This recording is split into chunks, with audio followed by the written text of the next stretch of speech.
we're standing out here on Arthur Street in downtown Mooresville.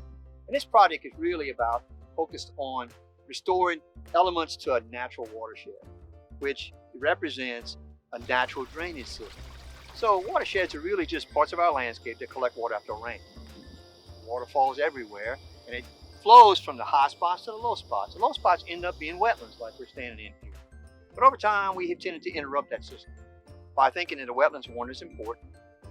We take them out, we drain them, and we bypass them. So here, we built a community, and there's the roads behind us, and the roofs and the roadways and impervious surfaces that collect and drain rainwater a lot faster than it used to.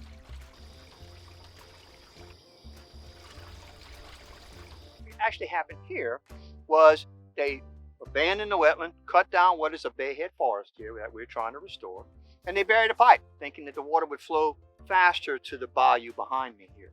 And that worked for a while until the pipe collapsed. And then we started getting flooding on the roadway. So what we're trying to do here is restore the elements of the watershed, not just the upland that we leave it alone, but the wet elements, because wetlands are very important to helping to maintain the quality of water in our receiving body behind us. So what we've restored here was called a bayhead swamp. And the word has a lot of meaning in it. Bay refers to this plant right here, which is sweet bay magnolia. And the head part refers to the headwaters of the wetland part of the watershed. So not very far, 200 feet in the coast of Mississippi. They're tiny, but they're very important. So the bayhead forest here had sweet bay magnolia, had black gum, had red maple and slash pine, and created a forest. Understory of wetland shrubs like wax myrtle, tie, and others. And eventually, when this closes up, it's going to have wonderful ferns and other things on the ground. Until and when that happens, we have this nice wet meadow, cattail and what have you. But the way we did the restoration of the watershed was we abandoned that pipe that we had buried here, created a nice wetland structure here that allows the water to flow freely across the wetland. So instead of bypassing the wetland, we're adding the water back here and letting our natural drainage system work for us. And down the road, that's the answer to a lot of our problems with stormwater.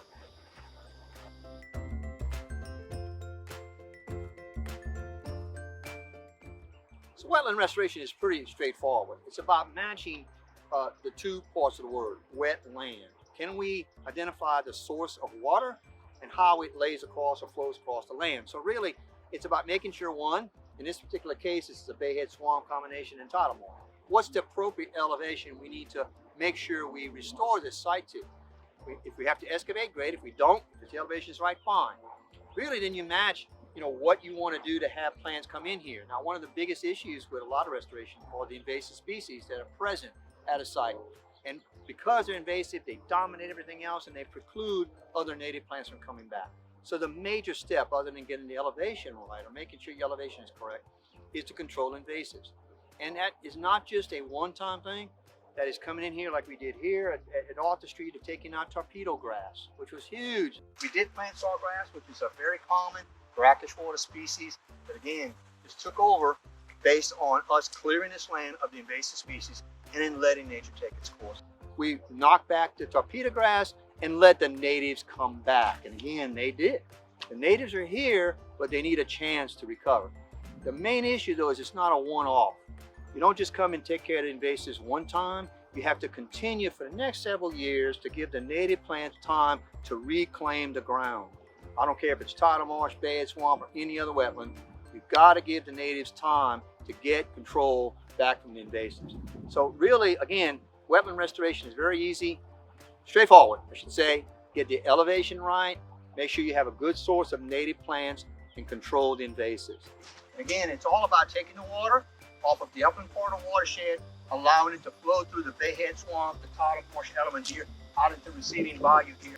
And all of that does is it helps take the stormwater, slow it down, treat it, and then manage it in a way better way than we thought we could. Nature does it much better than we can ever.